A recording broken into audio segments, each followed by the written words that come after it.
नमस्कार, मैं हूं आपके साथ अर्जुन खजूरी और आपका स्वागत है हमारे चैनल पर। इस वक्त हम मौजूद हैं प्रयागराज में। प्रयागराज जो पिछले कुछ दिनों से लाइमलाइट बना हुआ है, पूरे देश भर में चर्चा का विषय बना हुआ है, क्योंकि यहाँ के पूर्व सांसद और 5 बार विधायक रह चुके अतीक अहमद, जो बाद में एक माफिया बने और जो पहली बार उनके 44 साल के आपराधिक इतिहास में आज आखिरकार उनको कोर्ट की तरफ से, स्पेशल एमपी एमएलए कोर्ट की तरफ से सजा सुनाई गई है। इसी मुद्दे पर बातचीत करने के लिए हमारे साथ मौजूद हैं यहाँ के वरिष्ठ जो वकील हैं सुधाकर मिश्रा और साथ में अखिलेश तिवारी। इनसे कल भी हमने बात की थी, आपको सुनाया था। आइए इनसे बात करते हैं और क्या क्या हुआ कोर्ट के अंदर, क्या इसमें जो है प्रोसीजर है, जो आजीवन कारावास और 5,000 रुपये जुर्माना, उसमें ये खबर सामने आ रही है, उसमें कितना समय लगेगा और आगे क्या क्या इसमें जो है रहने वाला है आने वाले समय में। सुधाकर जी, आपका स्वागत है हमारे चैनल पर। अगर बात की जाए, पूरे देश भर की नज़रें थी अतीक अहमद के केस पर। आज जो है उसमें सज़ा कहा जा रहा था, सज़ा मिलेगी और सज़ा मिल चुकी है। फांसी की मांग की जा रही थी, लेकिन आजीवन कारावास और 5,000 रुपये जुर्माने की खबर जो है सामने आई। इसमें देखिए, ये घटना 5/7/2007 की है। 5/7/2007 को इनका अपहरण किया गया, चूँकि ये राजू पाल हत्याकांड के मुख्य गवाह थे और उसमें गवाही न दें इसलिए इनको अपहरण करके टॉर्चर किया गया, जिसकी बाद में इनके द्वारा एफआईआर दर्ज कराई गई और 2009 में इसमें आरोप तय हुए। उसके बाद लंबी लड़ाई लड़ने के बाद इसमें 17 फरवरी 2023 को बहस हुई, फैसले के लिए सुरक्षित की गई। आज वो घड़ी थी जिसमें इनको आजीवन कारावास की सज़ा और सारे सेक्शंस को मिलाकर के 1-1 लाख रुपए जुर्माना। 3 लोगों को सज़ा हुई है, जिसमें अतीक अहमद, दिनेश पासी और खान शौकत हनीफ, इन लोगों को सज़ा हुई है। 7 लोग दोष मुक्त किए गए हैं। तो लंबी लड़ाई के बाद ये कहा जाए कि इनको आज न्याय मिला। अगर आज उमेश जीवित होते तो शायद उनको और तसल्ली मिलती, लेकिन उनकी आत्मा को ज़रूर शांति मिली होगी और उनके परिजनों को भी शांति मिली होगी इससे।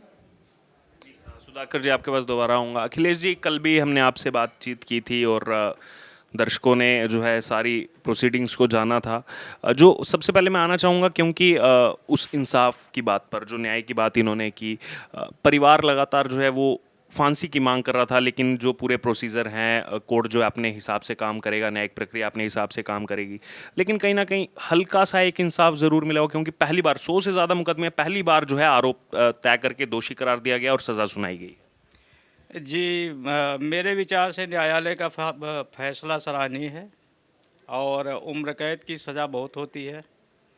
अतीक अहमद को अब पूरी ज़िंदगी, जिस तरह से इनकी क्रिमिनल हिस्ट्री है, पूरा उम्र इनको जेल में व्यतीत करना पड़ेगा और इनको बेहद कष्ट, बेहद कलहपूर्ण जीवन जीना पड़ेगा।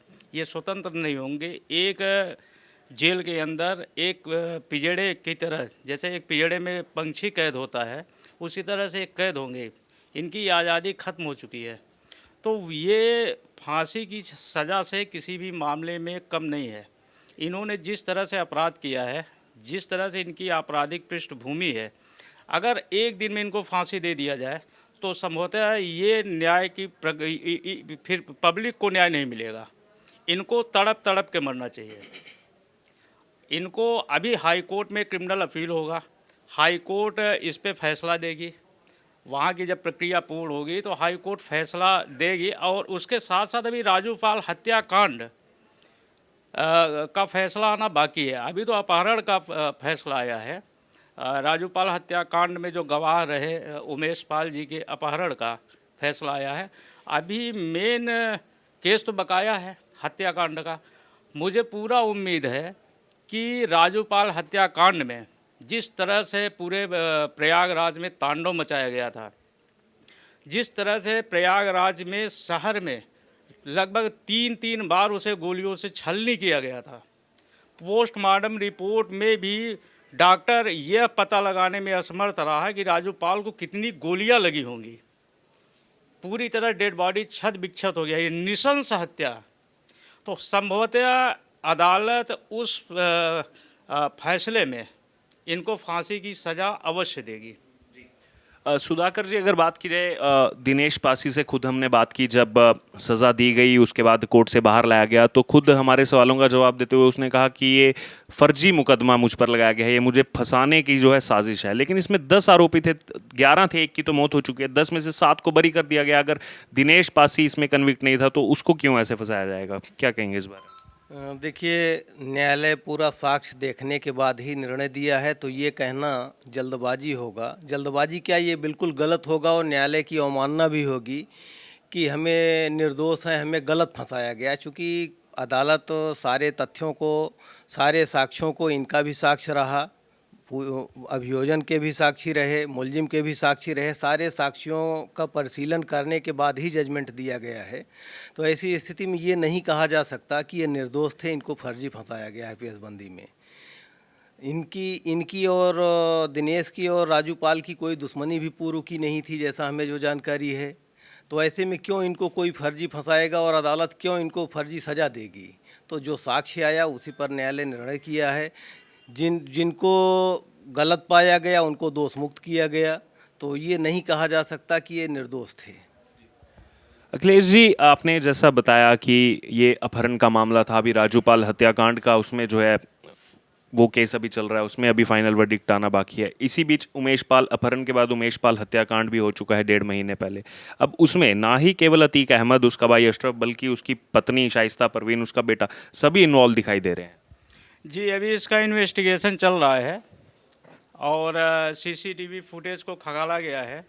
अतीक अहमद के बेटे का शरीर, वो बॉडी वहाँ पे क्लियर दिख रहा है कि वो गोली चला रहा है, वहाँ पे गोली मार रहा है। तो ऐसे कंडीशन में इसमें अतीक अहमद का इन्वॉल्व होना तो एकदम क्लियर है। अब अतीक अहमद को उत्तर प्रदेश लाया जा चुका है।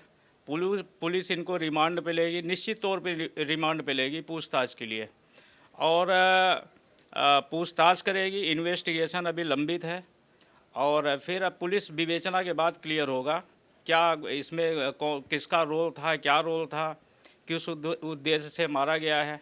और सारी अब इन्वेस्टिगेशन चार्जशीट आने के बाद क्लियर हो जाएगा। तो क्या यहाँ पर जो अतीक का भाई है अशरफ, उसके बरी होने के बावजूद अभी जो है वो नहीं बच सकता? क्योंकि बात के इसमें भी उसको मुख्य आरोपी अतीक अहमद के साथ जो है बताया जा रहा है कि अशरफ भी इस उमेश पाल हत्याकांड में शामिल है।